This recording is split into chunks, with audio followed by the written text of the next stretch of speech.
Hello everyone, मेरा नाम नासिर नवाज है और मैं ऑस्ट्रेलिया में रजिस्टर्ड माइग्रेशन एजेंट हूँ। अच्छा, आज की जो बात है वो है आपके क्वेश्चन आंसर सेशन के हवाले से। अच्छा, जो क्वेश्चंस आपने पूछे हैं मैं कोशिश करूंगा उनका जवाब दे सकूं। इनमें वो सवाल होते हैं जो बड़ी तवत्तर से पूछे गए हों। वो सवाल होते हैं हो सकता है एक ही दफ़ा पूछा गया हो और वो पहले कवर ना हुआ और क्रिटिकल हो, उसको भी करने की कोशिश करूंगा। तो आपके सवालात की तरफ जाते हैं और मैं जवाब देने की कोशिश करूंगा। सबसे पहला सवाल है जी, सर अगर विजिटर वीज़ा पे 8503 कंडीशन हो तो क्या स्टडी वीज़ा अप्लाई कर सकते हैं? ये बहुत अच्छा सवाल है। देखें, विजिटर वीजा पे अगर 8503 है और वो होती क्या है, वो है no further stay condition. No further stay का मतलब ये होते हैं कि ये आप कोई और वीजा अप्लाई नहीं कर सकते वाइल यू आर ऑन शोर।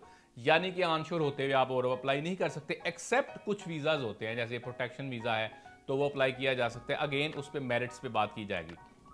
8503 अगर कंडीशन है तो आप ऑफशोर कर सकते हैं। बेशक आपके पास विजिटर वीजा है और आप ऑफशोर हैं, आप वहां से कर सकते हैं। ऑन शोर आप तब तक नहीं कर सकते जब तक आपको वेवर ना मिल जाए।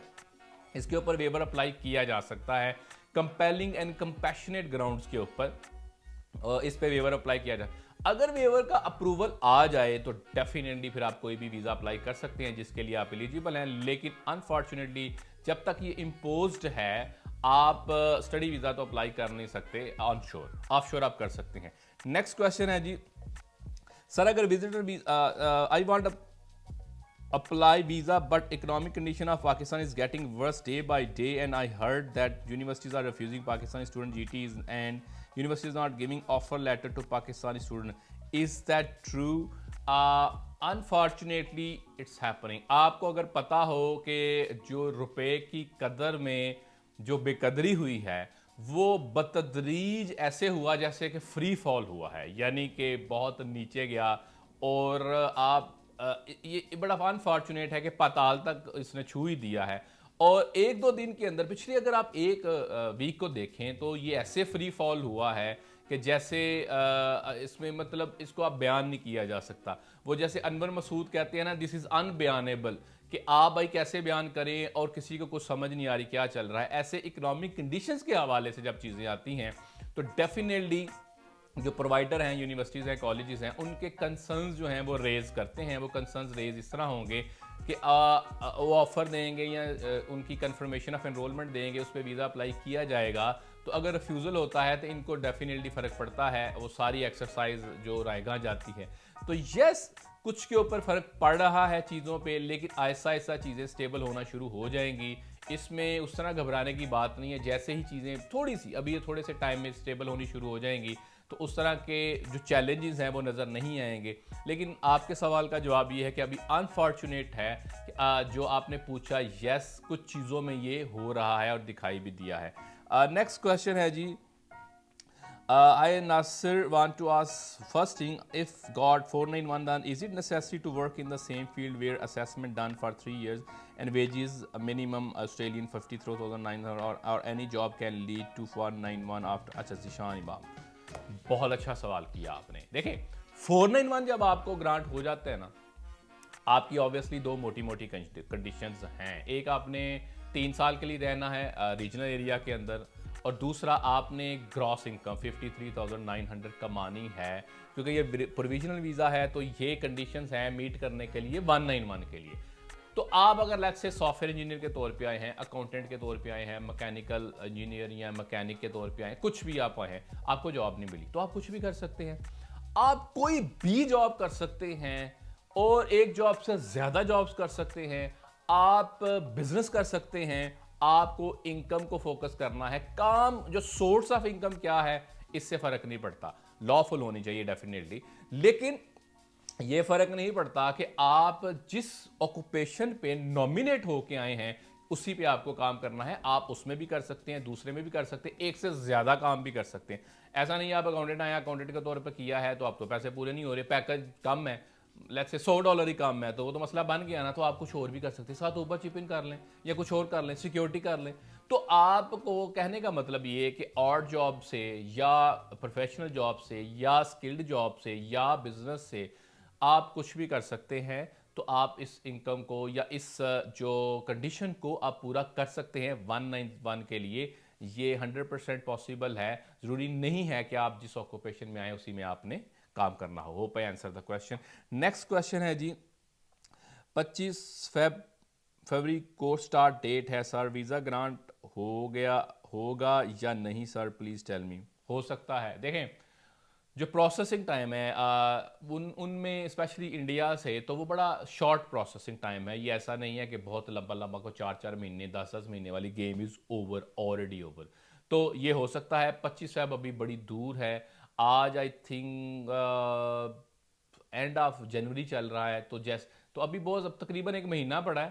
महीने के तो आप समझ लें कि इतनी देर में हो सकता है, 3-4 हफ्ते के अंदर अंदर हो सकता है। This is possible, visa process हो सकता है। अच्छा जी, नेक्स्ट है जी गुलाम अयुद्दीन, कराची पाकिस्तान में रहते हुए डॉक्यूमेंट्स किसको सबमिटिंग करें। अच्छा सर जी, डॉक्यूमेंट सबमिट करने के लिए किसी के पास नहीं जाना पड़ता, ना आपको हार्ड कॉपीज भेजनी पड़ती हैं, अनलेस रिक्वेस्टेड, होता नहीं है आमतौर पे। तो आपके जो डॉक्यूमेंट्स हैं वो होते ही स्कैंड कॉपीज़ हैं, और readable scanned copies, better scanned copies, या बहुत सारी सूरत में कलर स्कैंड कॉपीज़, बहुत सारी सूरत में ब्लैक एंड वाइट भी चल जाता है। तो ऑस्ट्रेलियन वीज़ाज़ के लिए आपको ऑनलाइन स्कैंड कॉपीज़ ही चाहिए होती हैं, और आप वो कर सकते हैं, किसी को भेजने की ज़रूरत नहीं है। Hope I answer the question. अच्छा जी, I got overall 7 band. Can I apply for PR as an accountant? Listening 8, reading 7, writing 6, speaking 6.5. Okay. Tricky question. अच्छा देखिए, अकाउंटेंट के लिए, एक्सटर्नल ऑडिटर के लिए, फाइनेंस मैनेजर के लिए, मैनेजमेंट अकाउंटेंट के लिए अगर आपके पास प्रोफेशनल ये नहीं है तो आपको 7 ईच चाहिए, यानी चारों कंपोनेंट्स में 7 हो। आपका एक में 6.5 है, एक में 6 है, तो वो असेसमेंट के लिए चाहिए।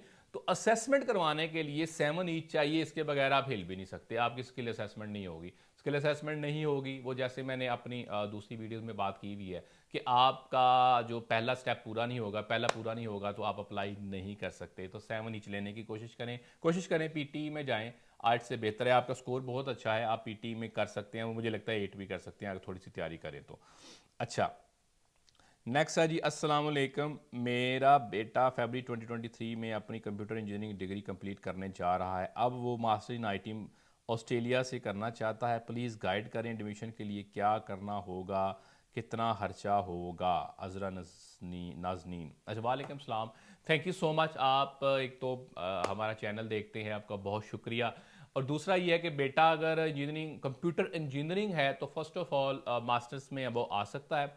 सेकेंडली अब मैं ये भी कहूँगा कि साथ एक्सप्लोर करें उसकी ऑप्शन 491190 के लिए, क्योंकि कंप्यूटर इंजीनियरिंग की स्किल असेसमेंट हो सकती है। अगर कंप्यूटर इंजीनियरिंग है, कंप्यूटर साइंसेज नहीं, तो उसमें उसमें इंजीनियरिंग प्रोफेशनल एनईसी की स्किल असेसमेंट हो सकती है।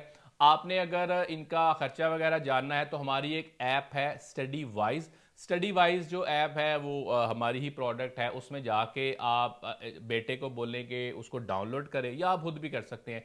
उनकी सारी डिटेल्स डालेंगे तो वो कोर्स खुद ही रिकमेंड कर देगा।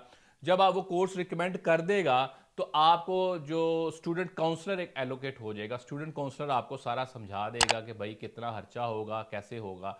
तो ये बड़ा ट्रांसपेरेंट सिस्टम है और टेक्नोलॉजी के थ्रू किया जाता है, ताकि चीज़ों को ट्रांसपेरेंट रखा जा सके और स्ट्रेट फॉरवर्ड रखा जा सके।